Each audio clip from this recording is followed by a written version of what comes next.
One question I get asked quite often from potential clients is why they don't get to approve applications on their property. Why can't I see the credit report and decide if the applicant is a good fit for my house? Why don't I have the final say?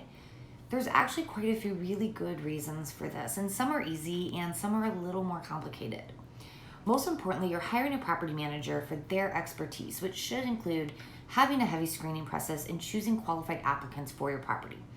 A good property management company will conduct a thorough credit and background check. They'll verify employment history and verify rental references. They do all of this due diligence so that you don't have to.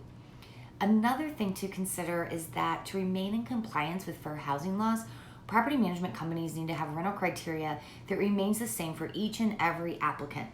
They can't require one person to have a 600 credit score and then the next person to have a 700 credit score. They also can't change their rental criteria for different houses in different areas. This actually protects the landlord from potential fair housing violations, which can cost thousands and thousands of dollars. Let's say I share information on the applicant with the owner. The owner then looks them up on social media and finds that they're friends with someone the owner doesn't like. So the owner declines them even though they met all of our rental criteria. This applicant happens to be a protected class and they feel that they were treated unfairly and they file a fair housing complaint with not just the property manager, but also the property owner.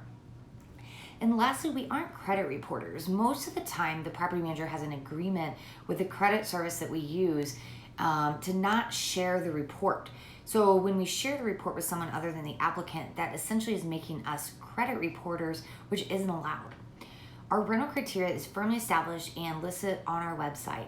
I understand that a property owner wouldn't want to blindly give us control of approving their tenant without knowing what our criteria is. But once we show landlords our process and their criteria, they're way more comfortable with it and there's really no need to question why we approve certain individuals.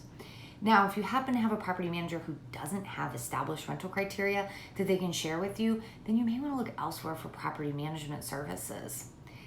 Thanks for taking the time to watch this video, and I hope it's provided some insight on our tenant screening process.